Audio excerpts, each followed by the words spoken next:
Join us by the fireside for our evening tales of true life's strange experiences with things that lie beyond the veil of the known and into the misty depths of the mysterious and unknown.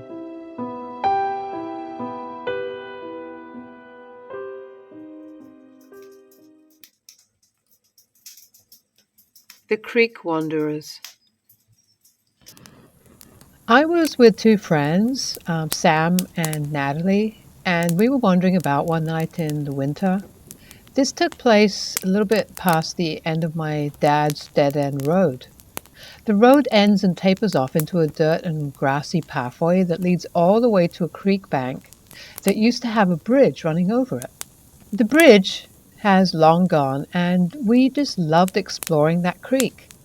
So the three of us were wading along, and the water was pretty chilly, and it was up to our ankles. Thank God we had waterproof boots. In this creek, it has steep banks on either side, ones that you have to be quite careful to get up or down in. So we were wandering along it was almost dark, almost completely dark by then. Because, of course, we were teenagers and, we didn't need any light, so we were just kind of doing everything the hard way, I guess. But I do now wish that we had, a flashlight. But anyway, we didn't. So all of a sudden, Sam mentioned that she heard something moving. Natalie and I were just very quiet, and we listened. And sure enough, something was snapping the brittle twigs up the embankment in front of us. If you grew up knowing what deer and other animals sound like in the woods, through the undergrowth, you'll be able to recognize, what's out there. But this was different. There was something very wrong about the sound that this thing made. We were hearing what sounded like a biped creature moving across the bank. The thudding of the footfalls was actually quite frightening because it sounded like someone in heavy boots intentionally stomping about with every step. So Sam and Natalie, brave as they were, hid behind me as though I would be able to do anything against whatever it was that was out there. Looking back at it, I was, a little bit mad about, what they did. But anyway, we were standing there and we were just really still in ankle-deep freezing water for what felt more like hours. And we were just listening to this thing moving around in the undergrowth. It couldn't have been more than 5 or 10 minutes. And we listened to the progression from our far right to right in front of us when my friends decided to use me as a meat shield. And then off to our left.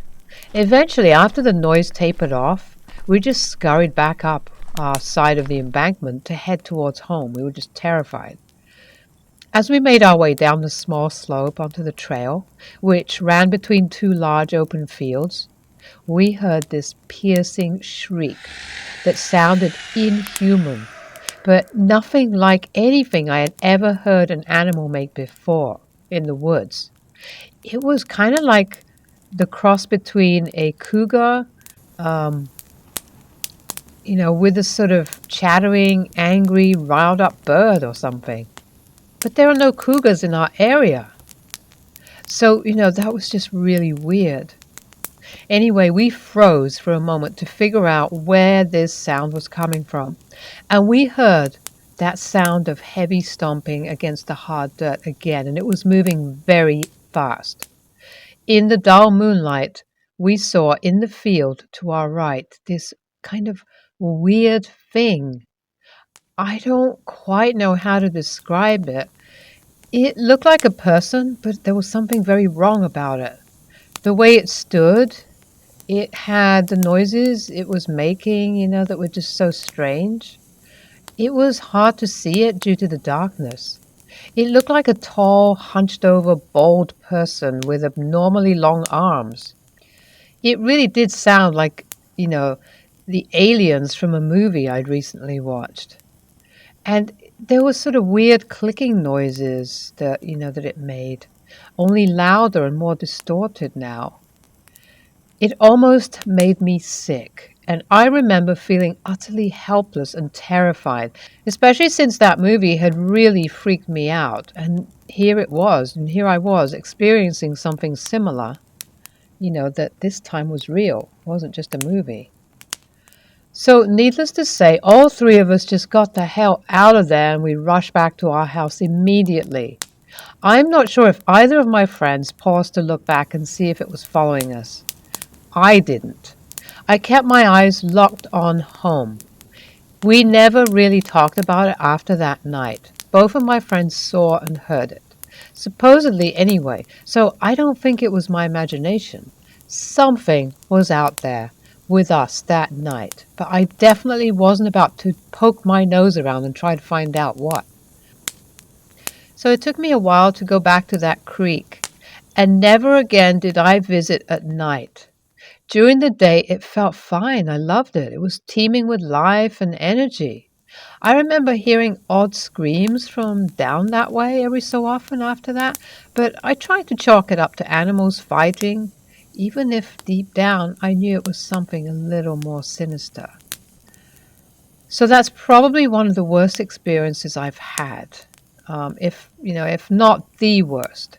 Hearing something or thinking you see something is one thing, but actually seeing it and having a shared experience with two other people, that's a whole different ball game. I kept my windows locked tight after that, and I would often flip the outside lights on at random just to have a reassuring look around the house. Fortunately, I never saw it again. A weird internal warning system. I have this strange kind of internal warning system when something just doesn't feel right. I just, get this very strong kind of feeling of fear or dread. And anyway, one example of that was really quite terrifying for me was when I was hiking through a forest and I was going to an old castle on a hill, and this was in Germany. To get there, I needed to cross a bridge that goes over a 20-meter deep canyon. I've been there 1,000 times as I used to live in that area. This particular time, I started to get a weird feeling as soon as I stepped into the forest. And I never got that feeling, so this was kind of, one off and just unusual. It got stronger and stronger until it became pure fear in me. I thought I must have eaten something wrong or so because there was no reason whatsoever to be afraid. So I tried to ignore it and I just kept, kind of pushing on ahead like I normally did when I was there. Right before I stepped onto the bridge, that weird feeling acted up so wildly, I almost turned back. But again, I convinced myself that I was being stupid and I made it to the middle of the bridge. One has quite a nice view from that position into the forest and the rock formations below, so as always, I stopped and I looked down to the right side of the bridge. Then I turned to the left. But before I could look down, that feeling didn't let me.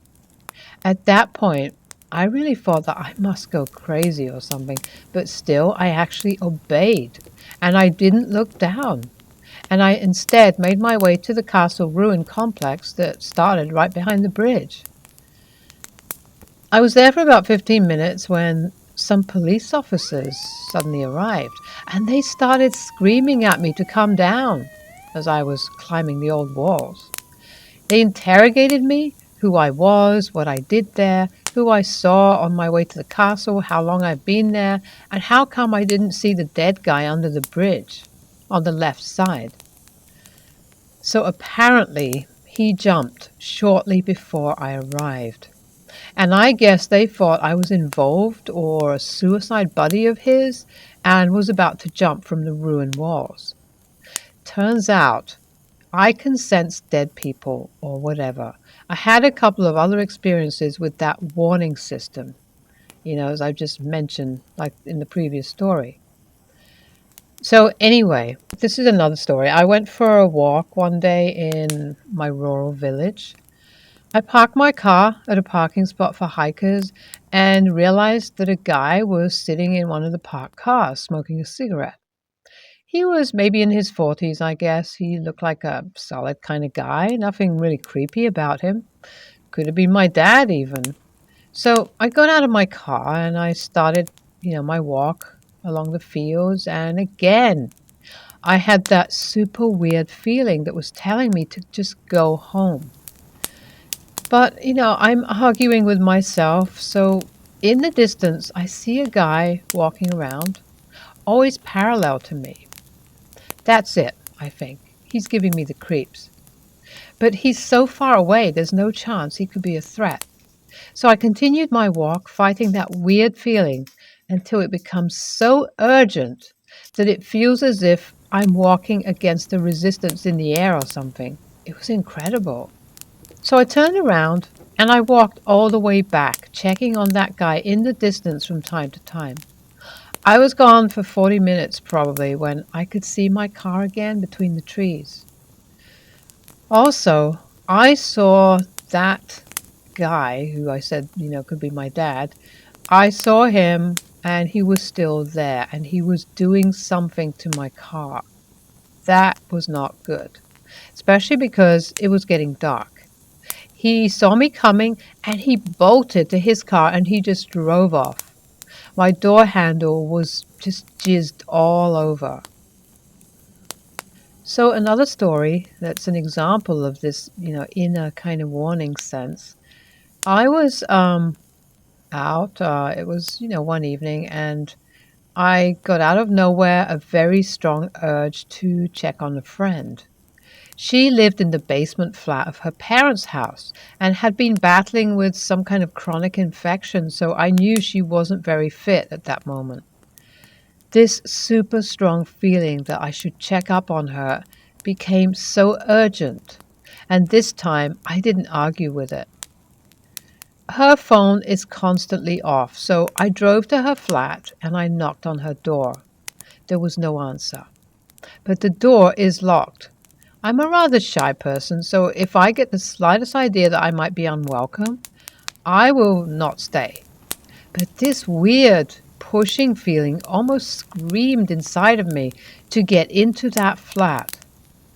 So I knocked and I yelled until I heard some movement. My friend somehow managed to drag herself to the door and unlocked it. She had a severe toxic shock resulting from an undetected mold sensitivity. It turns out her flat was infested with mold. I ran upstairs and fetched her dad.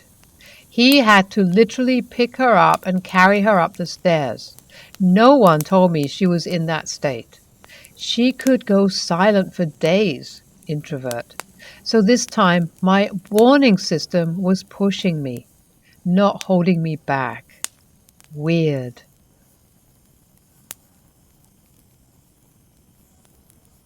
My uncle turned weird.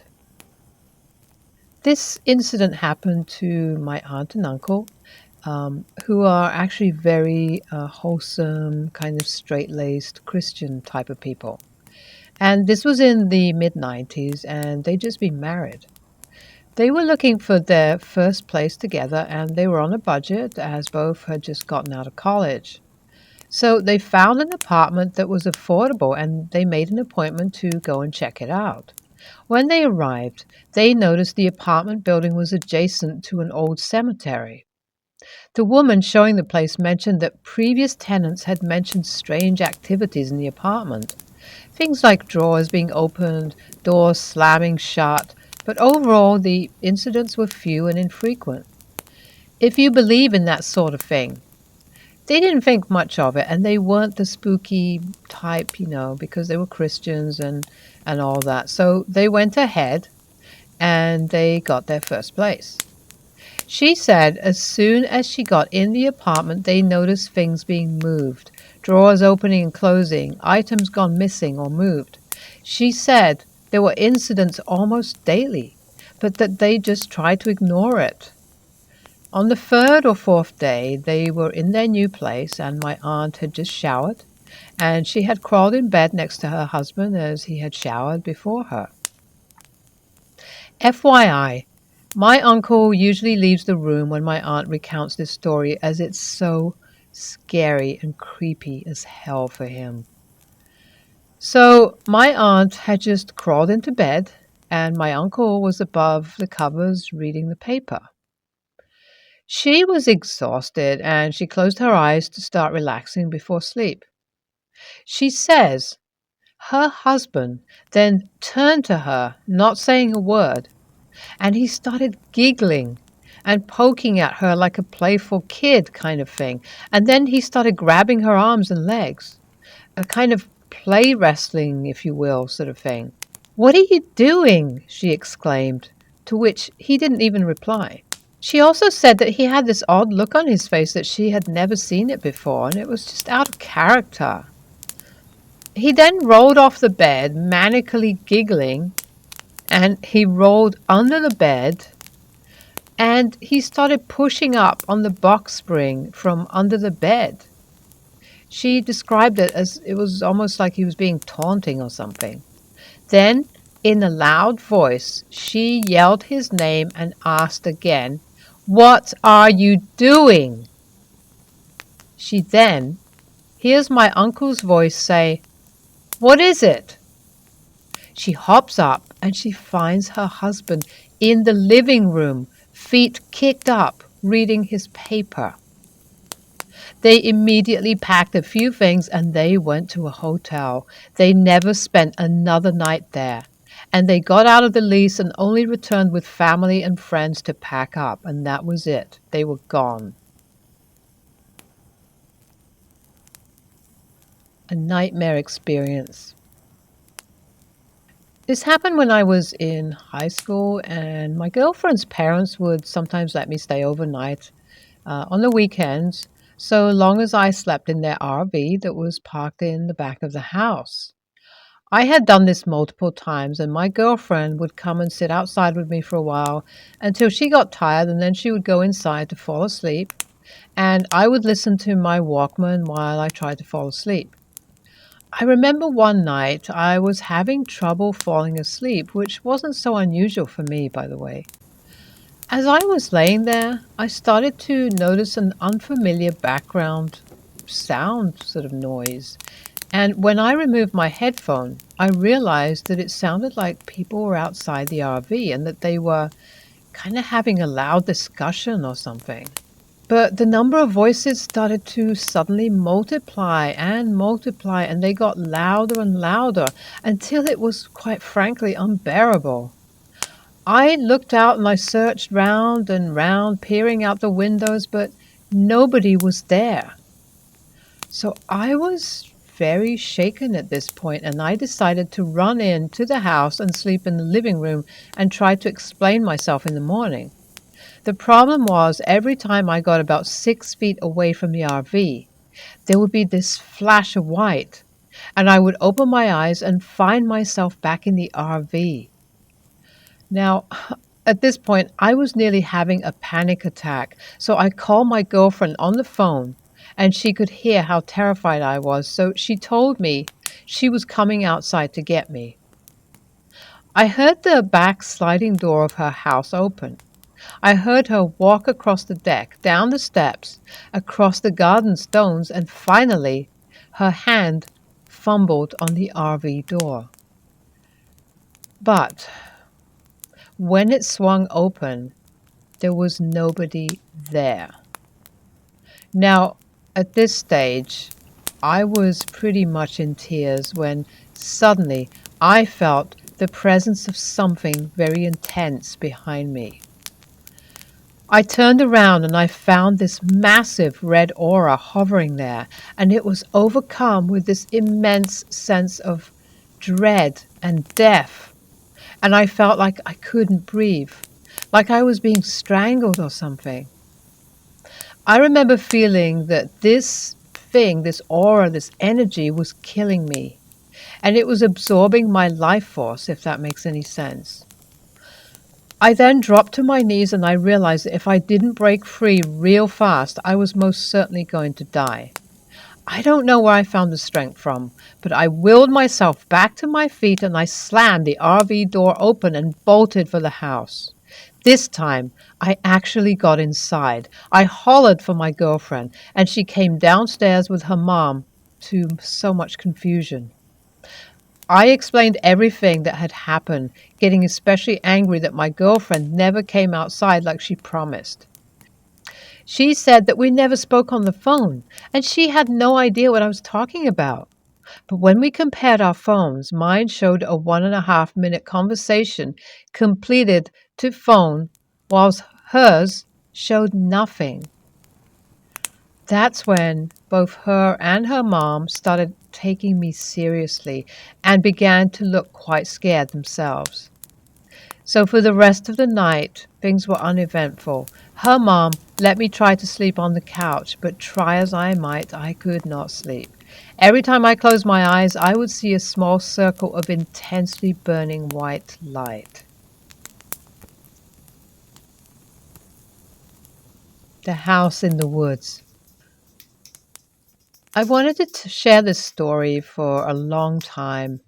Um, Most people don't believe me except for my sister, and she well remembers what happened very vividly to this day. So I'm 32 now, and this happened when I was 13. I grew up in the backwoods of Texas. I'm talking that, there were huge forests behind our acre of land, and it belonged to a national park.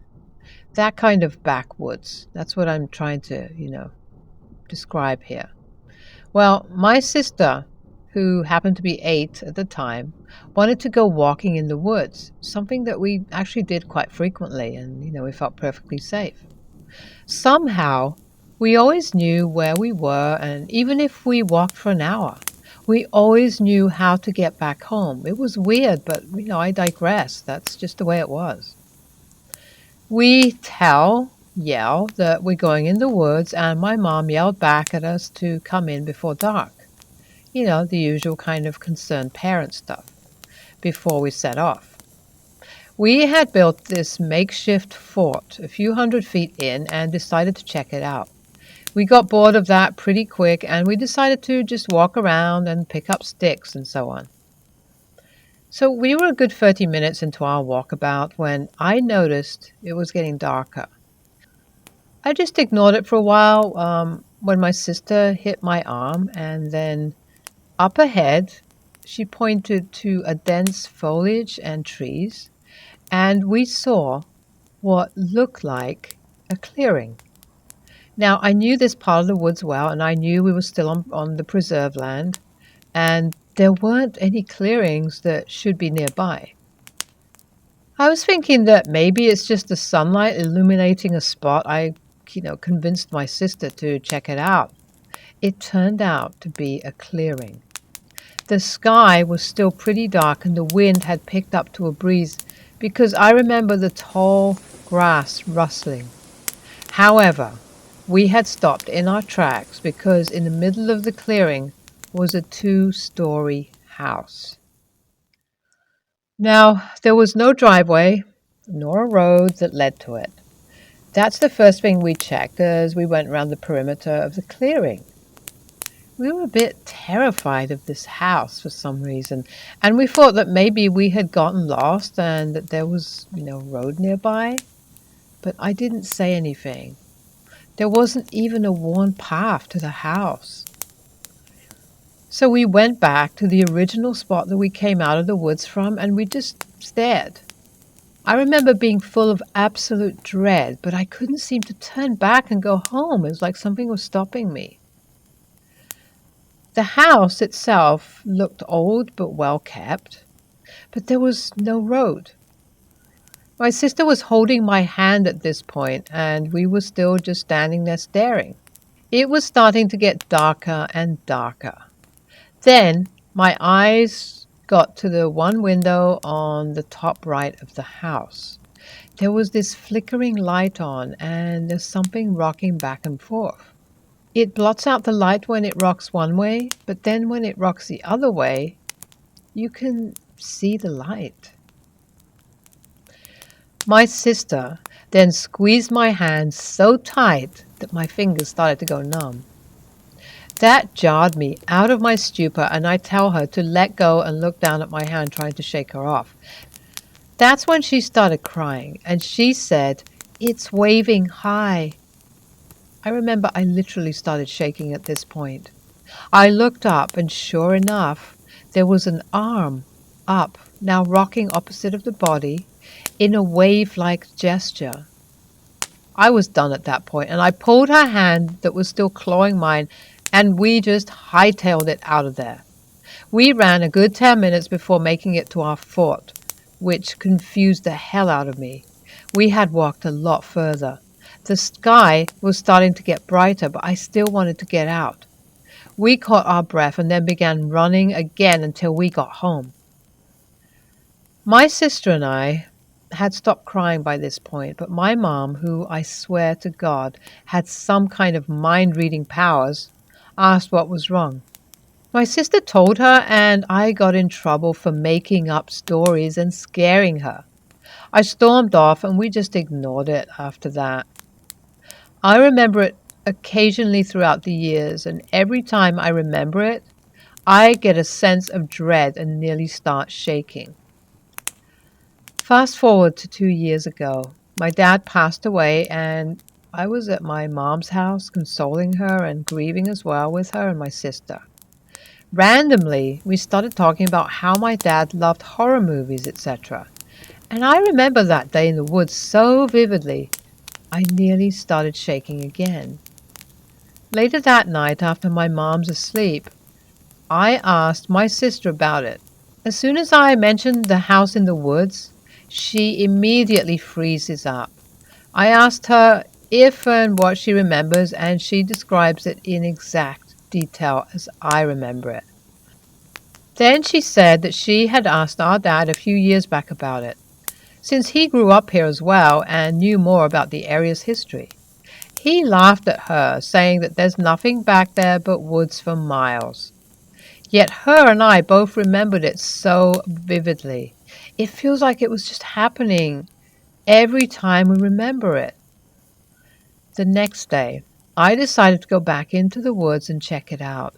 I spent half a day out there and found absolutely nothing but woods. To this day, I still can't explain what the hell we saw.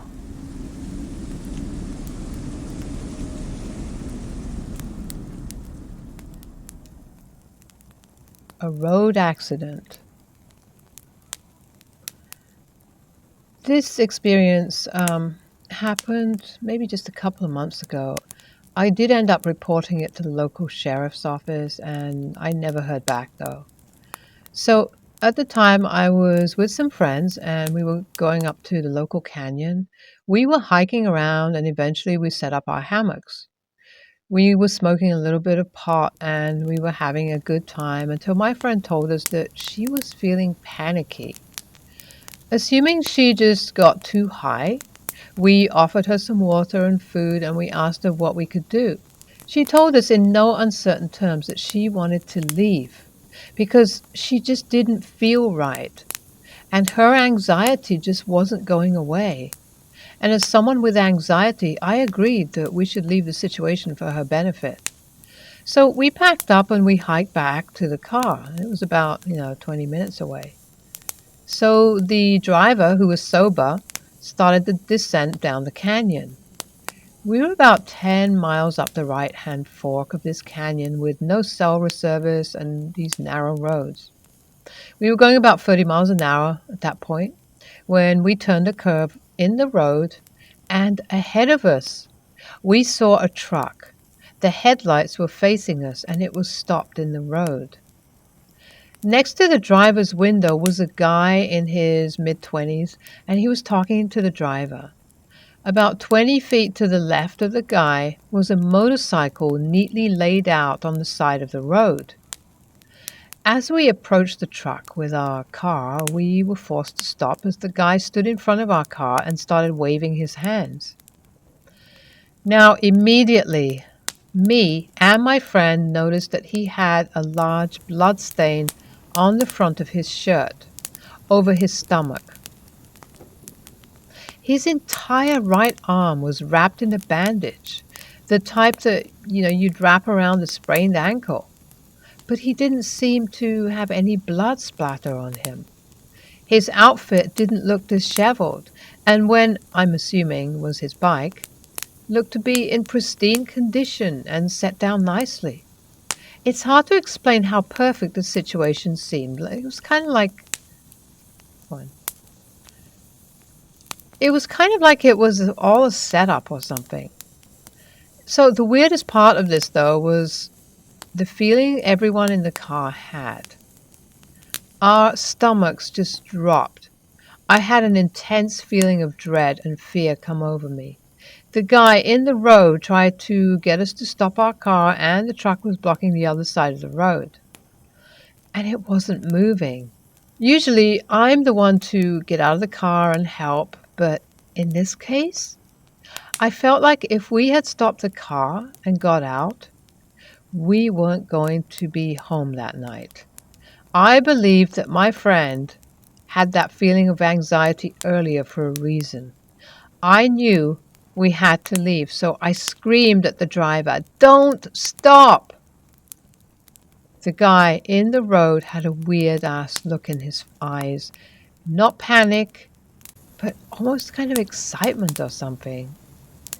So she kept pushing her car forward at about 5 miles an hour for the longest 20 seconds of my life, and eventually he realized that she wasn't going to stop, and he moved away.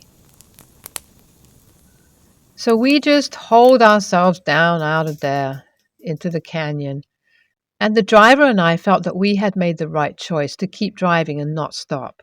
So did my friend who had the anxiety issues earlier.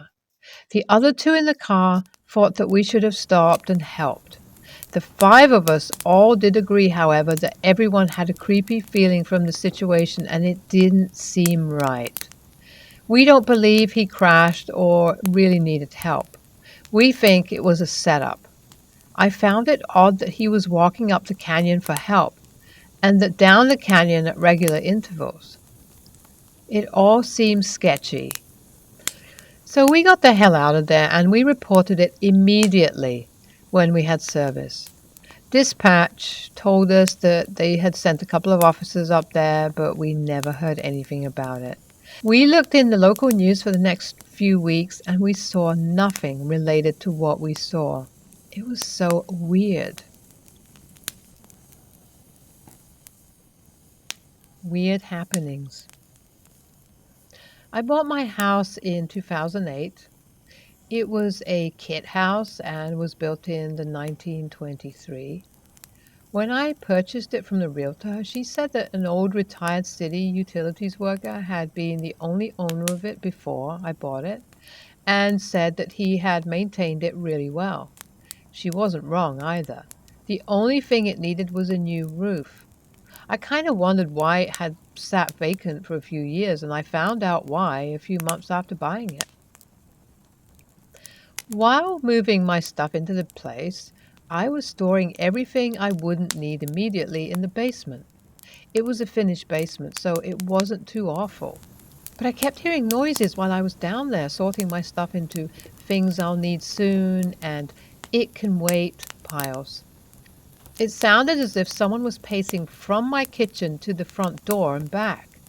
Then, a few weeks later, I was down there grabbing some things. I heard a piano above me. Not a grand piano, but a piano you might see in church. Not an organ, but a smallish piano. I could even tell you what song it was. How Great Thou Art. I did some research on the place. Turns out the retired city utilities worker had died in the bathtub. It wasn't anything horrific. I talked to his daughter. She just happened to work as a pharmacy technician at the CVS near my house. She told me that he had a massive heart attack while he was in the tub. She came over for dinner and she found him there later that night. I expressed my sincere sympathy for having to deal with such a traumatic experience. So anyway, the next Saturday, I was out doing some work in my yard and This little guy just came up to me. I just shut down the weed eater and I had a chat with him. He said he used to live here and that he wanted to look at the place one last time before he moved away. He was pretty feeble looking, so I wasn't intimidated or anything. I invited him inside for a glass of iced tea and to check out what I was doing and, just since he last saw it, that kind of thing. He just politely declined, and he said that the outside looked beautiful and he was certain that the inside looked just as good. He expressed his gratitude that someone responsible had purchased the place. Then he walked away. I started to pull the ripcord on the weed eater, and then I thought of something else that I wanted to say to the man. To my surprise, he was already gone. Weird.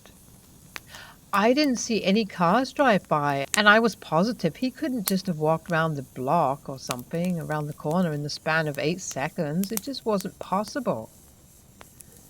The noises I heard in the house just suddenly went away after that. I think the little old guy I talked to was the ghost who had been in the house, and he wanted to be sure that I was going to take care of the house he bought and built. I still own and live there, and I hope I'm taking care of it as good as he would like.